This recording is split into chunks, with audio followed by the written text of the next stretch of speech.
Welcome to Super Flashlight Science Project. Today I will be doing physical changes and chemical changes. So here are some physical and chemical changes.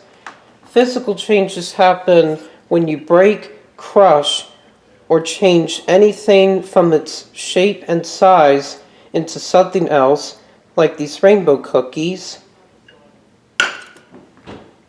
So when I take a Ukrop's rainbow cookie out, as you can see, it is a red, yellow, green circle, and when I break it, it starts to change into pieces. Here we go.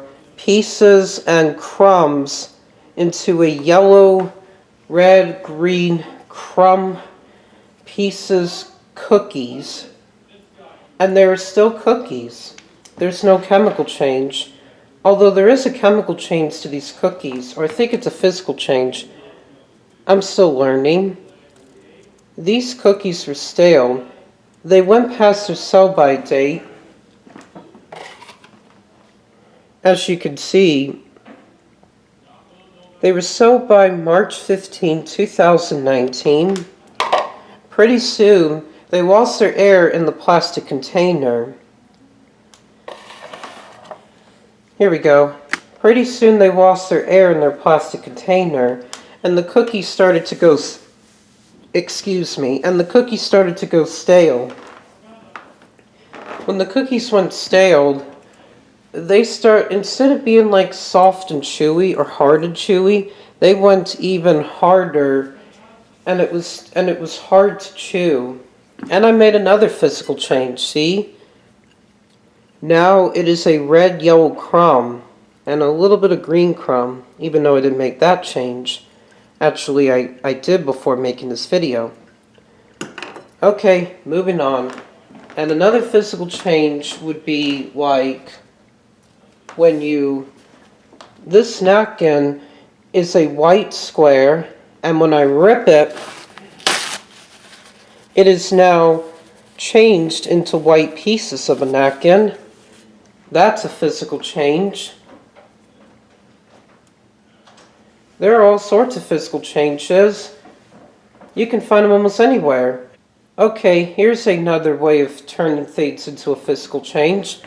Ice cubes. These ice cubes are solid. When water melts and when it evaporates into steam, it's a physical change because of its changing states of matter. So that's another way for a physical change. If you can see water on my hand, it's a physical change. Now, here's a chemical change.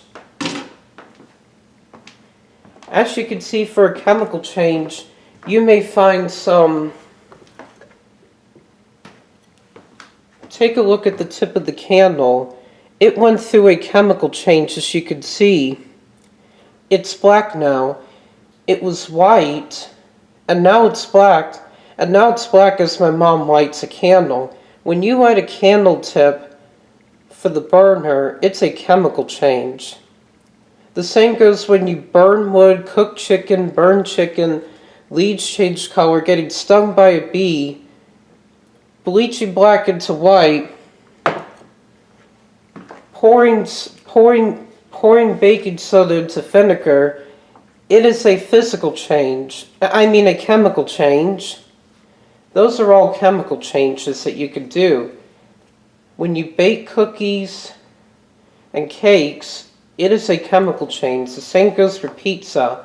When you fry French fries, chicken nuggets, and chicken tenders, it is a chemical change. Well, I don't have those, but I'm just explaining in the background. And I will show you another chemical change.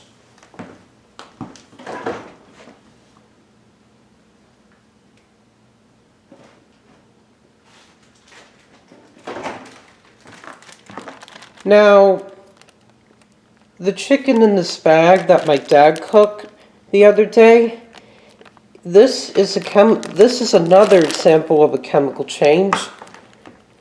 The raw chicken was pink, and now it turned light brown. because my dad used cooking oil and water to cook the chicken. Now, as you can see, this chicken went through a chemical change. It changed color.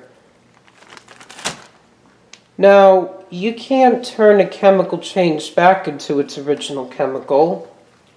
And the same goes when you fry an egg. It is a chemical change. When you cook, burn, it is a chemical change. When you break something, it's a physical change. When you eat something, it's a physical change. When food digests in your stomach, it's a chemical change. So there you go. Physical and chemical changes. So you can find them all over the place. Physical and chemical changes. Physical and chemical changes. They're everywhere. Well, there you have it. Physical and chemical changes. They're everywhere. Oh, I almost forgot. When the wax melts in the candle, it's a physical change. When water evaporates, salt and sugar, and when salt and sugar is left behind, it is a physical change. When you mix marbles, it's a physical change. When you put something into water like sugar and salt, it's a physical change. Plus, when you put paint in water, it's a physical change. There are physical and chemical changes all over the place. Even when metal melts into molten, it's a physical change. And you may find another chemical change, like, well, I can think of a chemical change like when metal rusts, it's a chemical change. Well, I don't have any rusty metal in this video. I'm just a beginner at science projects. So there you have it, physical and chemical changes. And that's physical changes and chemical changes.